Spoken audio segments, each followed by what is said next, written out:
Okay, so these are the different levels. So any question before I proceed? Because this is more detailed for the active. So do you have now the bigger understanding about what e-learning is? Better? Yes. Sir, just want to clarify two things. First is, would e-learning necessarily require connection to the internet? And what do you mean in terms of actual equipment or gadgets by information and communication technologies? Okay. So if you are a CBT, you don't need internet access.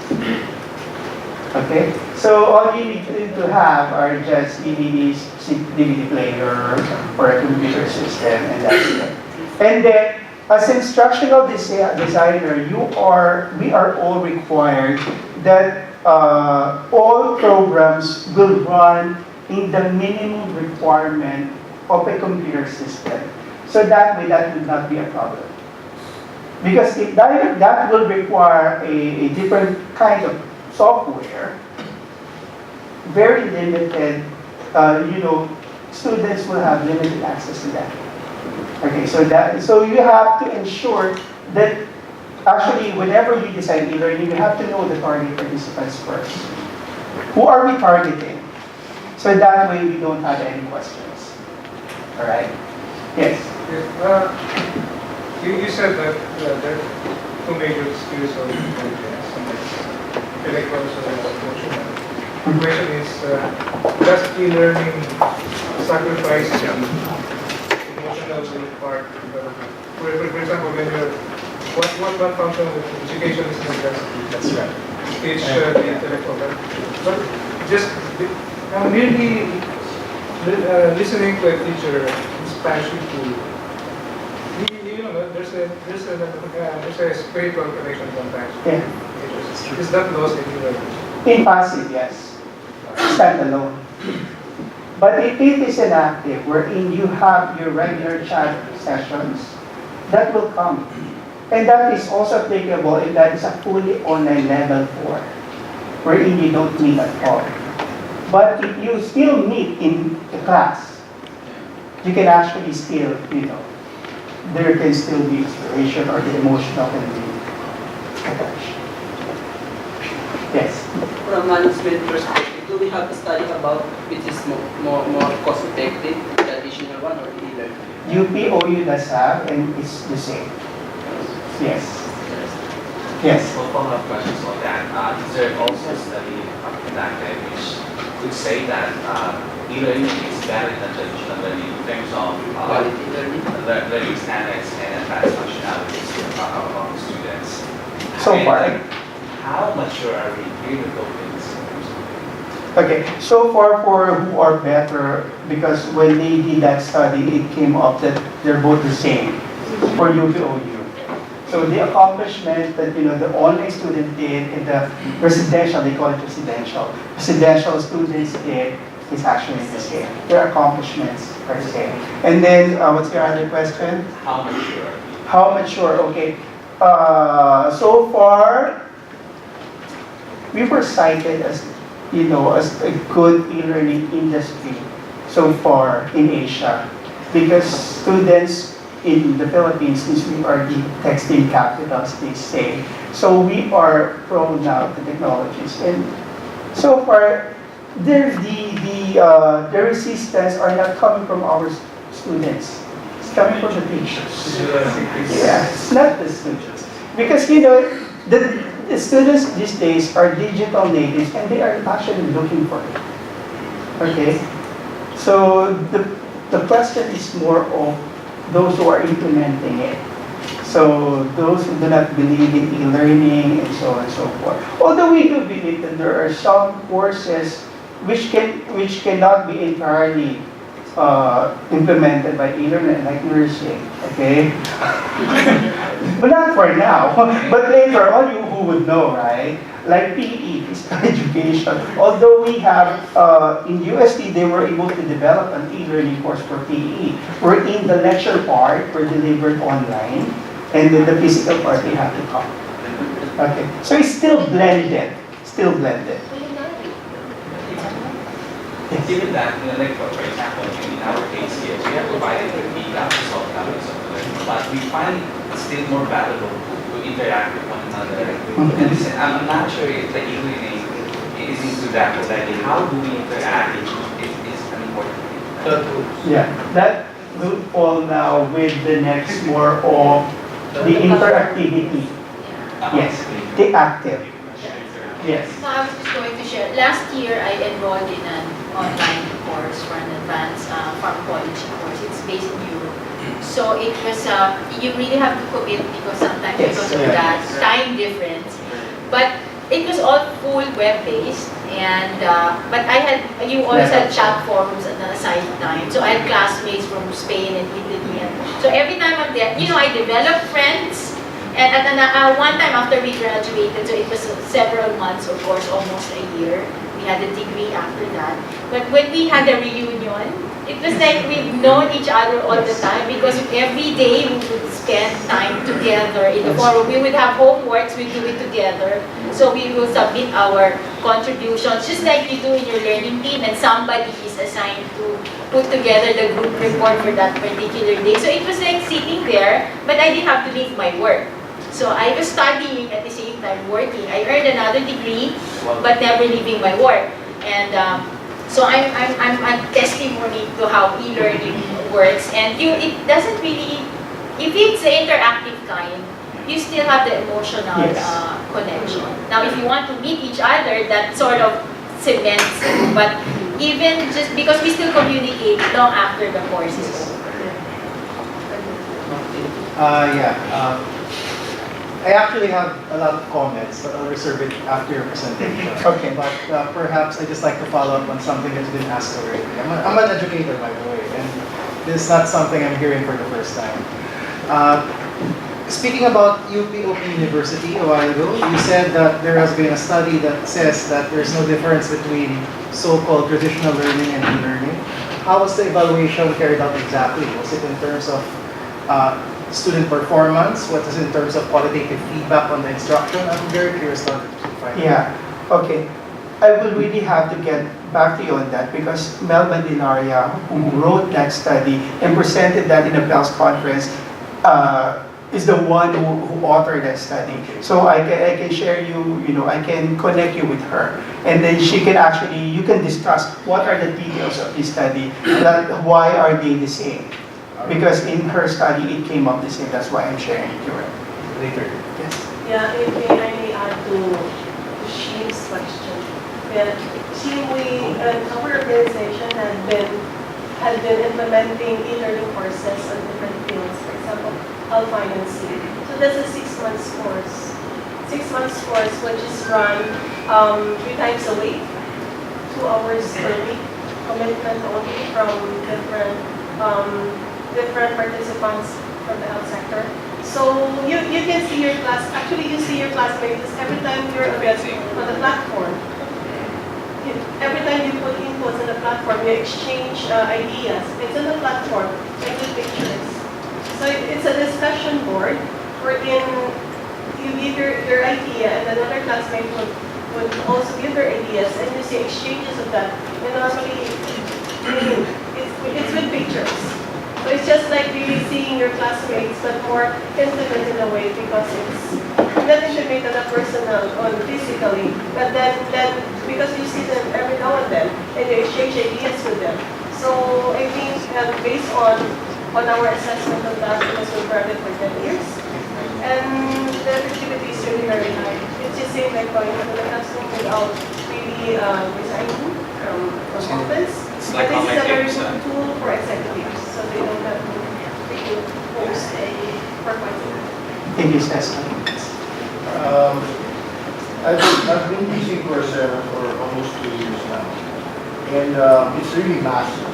Coursera is a consortium of universities, big universities around the world, and they're offering whatever is up there, courses up there, really good courses. And what can I share with you regarding the questions of EQ and things like that? It's so massive, like 100,000, 500,000 students. But there are ways in order to be interactive. For example, there is a mechanism wherein if you are in the same location, like Manila, you can meet up with people who are on the same Coursera course and meet up with them and discuss issues regarding assignments. And this is serious because some of the courses there require 8 to 10 hours per week of coursework. And you really write reports and submit reports. And the interactivity is really unique. And aside from seeing people in the same locations, their chat and their forums are really dynamic. And although the teacher cannot respond to all 600,000 students or 300,000 students, but they have a group of people who get all of these comments and all of these threads and then put them on a priority list. And the greatest number of hits, that's the one that the teacher will respond to.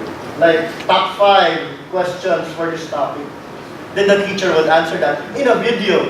He's going to go in front of a camera again in the video and then he will answer those top 5 questions right off the bat. And it was really good. Sir. Just a moment, it seems to me that there's a different set of skills needed by our teachers to be able to engage. I will, yeah. Right. My question is how far is Philippine education as far as bridging that gap when it comes to the specific set of skills needed by our teachers and our school administrators, because sometimes it's not the teachers that we have a problem with. We have a problem with the World War II veteran administrators who would not like to let go of that notion that they are the goddesses, the demigods of education. Right? Yeah, it has been a common problem, especially resistance really. That's why we always, what the strategy there, sir, is that you come up with an evaluation coming from the students. Let the students tell your admin that we need this. Okay, that way you can actually tell your administrators, oh, this is what they needed. In order for our students to be globally comparable, you have to be, e-learning skill. The problem with that is they're confined with their experience, and their experience tells them that this works. But we have students as old as 80 years old that are in e-learning programs. That's great. Yes. That's great. Yeah. But as the average age of our administrators in the public school and private schools age, you would know they're not open to it. I've seen enough. Yeah, 300. That's our proposal. To offer a 300 for 35. I've seen a lot of administrators who are. They don't know how to navigate the platform. That's the first dilemma. But then you just have to teach them. And show them that they're older ones, but Okay. It's technology anxiety, that's it. There's another approach wherein you come up with an e-learning project that you know it will become very successful. And then that way you can write success stories about that. And then later on they can able to see and grasp this, hey, this is working. Okay? So sometimes you really have to come up with different strategies and approaches in order to convince your administrators on how you can switch. Actually, you also the levels, right? You don't have to jump immediately to level 4. You can just begin with level 1. That's the problem right there. Because some people who switch from the analog thing to the digital thing think that they are actively learning already. Simply because they're using some form of technology to be able to deliver the goods. Pero ang layo kasi the needs of the students right now, the skills that they need to be able to navigate learning and knowledge is quite different from the skills that our teachers have. So the gap really needs to be closed down so that practically even gamification can happen inside our classrooms. That's true. Yeah. We have some initiatives regarding that, and we already partnered with CICT. Sad to say, CICT was turned into an office with the OST, so that project was scrapped. But we were already coming up with some initiatives regarding, how we can bridge the gap with those, actually the term is more on the digital divide.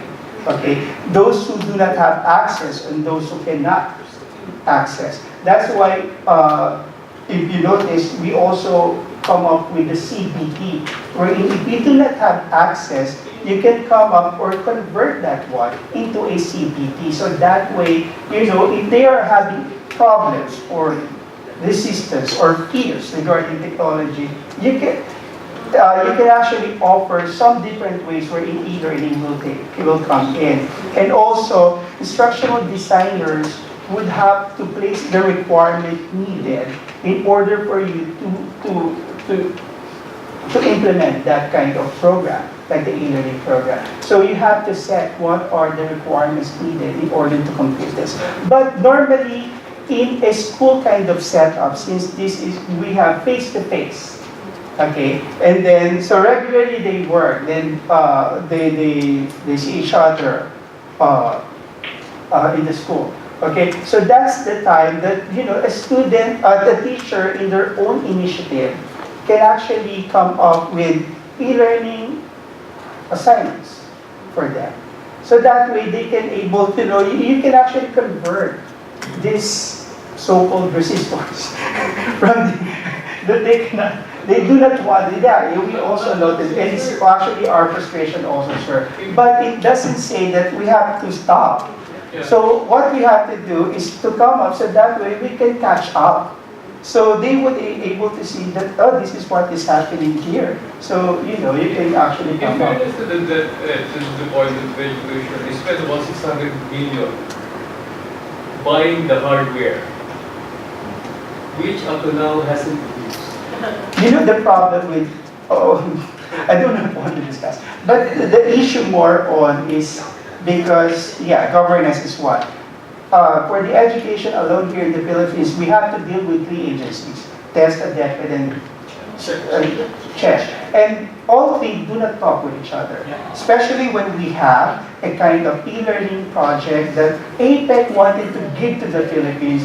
They are getting, the 3 of them, they are actually, I really do not know, they don't coordinate and they don't even communicate as one. They wanted to get this for just that. Yes, for the owners. So I think that's one major challenge that we are facing right now, sir.